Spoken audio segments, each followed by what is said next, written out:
Hey tropa, scooter kid ulit. Tignan mo naman tong salty crankcase cover natin. Bangis ng kulay. Naka-track bed yan at malakalawang ang kulay. Vintage ang datingan. Haha. Shemperds, samurai paint yan tropa. Samurai paint lang sa kalam. Kung interesado kang malaman kung paano ko ginawa ito, watch mo yung buong video tropa para makakuha ka ng idea. Alright. Shoutout sa Samurai Paint Philippines. Game! At ito yung salty crankcase cover natin mga tropa. Ginawa natin dito, nilinis natin mabuti. Tapos, nag-wet sanding tayo. Number 800 ang ginamit kong liha dito. Kung mapapansin nyo, no, medyo mapusyaw na rin yung dati niyang pintura. Dati yan glossy black. At visible din yung marami niyang mga gas-gas. Although mabababaw, visible. Kaya ang gagawin natin dito mga tropa, ita-track bed natin to para ma-cover up natin yung mga gas-gas. So ito yung mga gagamitin natin mga tropa. Meron tayo dito 2K08 na undercarriage epoxy at saka yung 2K07 na track bed na black. So iyan yung gagamitin natin. So ngayon, bubugahan na natin to ng pinaka-primer nya, yung 2K08 na undercarriage epoxy. At bago tayo magbuga, i-activate muna natin tong 2K08 natin mga tropa. So ito yung 2K series ng Samurai Paint, no? May hardener to. So ang pag-activate nito, itong red cap mga tropa, kapag ka hindi pa activated, matigas yan, hindi nyo yan mapipindot. So kailangan i-push natin to ng medyo malakas, ano?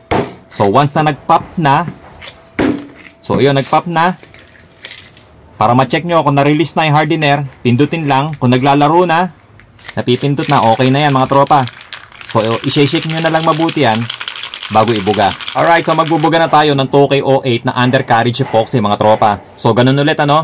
So unang layer, 1.5 ruler ang distansya mga tropa. So yung pangalawang layer, 2.5 ruler naman ang distansya. Nang sa ganon, ma-achieve natin yung track bed na texture nung pintura natin. So ulitin ko mga tropa, no? Unang layer, 1.5 ruler ang distansya. Yung pangalawang layer, 2.5 ruler ang distansya naman.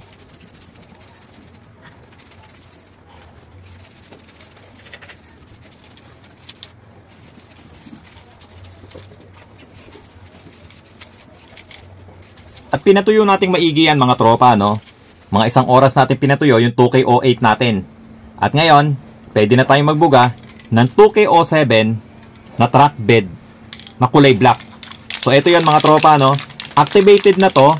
So hindi ko na ipapakita yung kung paano natin inactivate. Kung paano natin inactivate yung 2K08, ganun din naman itong 2K07. Parehas lang sila. Lahat ng 2K series, ganun lang ang pag-activate ng hardener. So na-shake na rin natin itong mabuti. So ngayon, ready na to para ibuga. So ganun din to, no? 2 layers din ang gagawin natin dito sa 2K07. Unang layer, 1.5 ruler ang distansya. Pangalawang layer, medyo malayo pa, mga 2.5 ruler.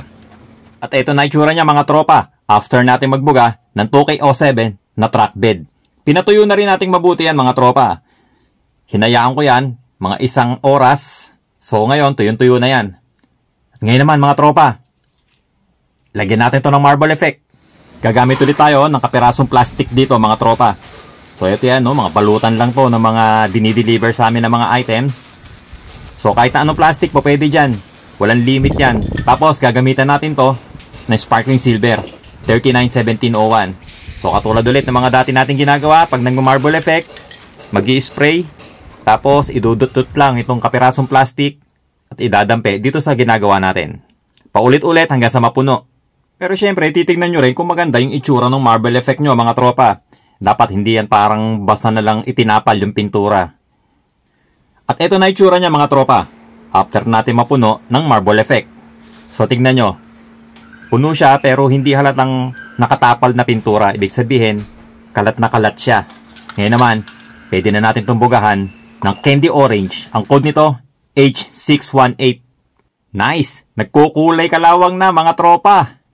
At pagkatapos natin patuyuin yung candy orange, bubugahan na natin to ng K1K na clear. Ita-top coat ko to mga tropa. para protektado yung candy orange na inilagay ko.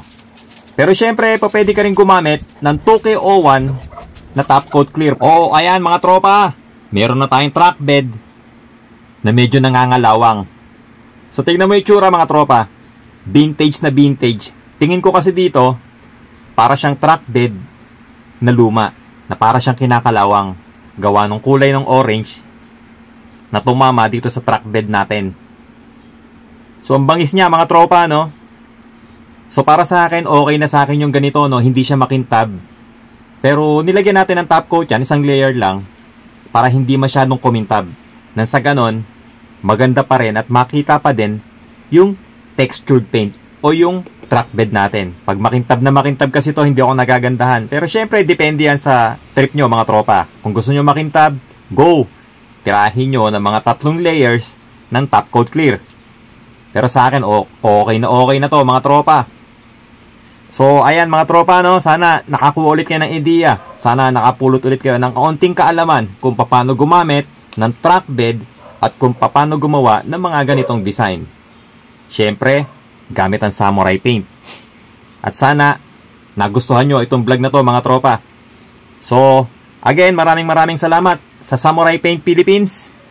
So, paano mga tropa? Talk kits ulit next video. Ride safe palagi. Peace!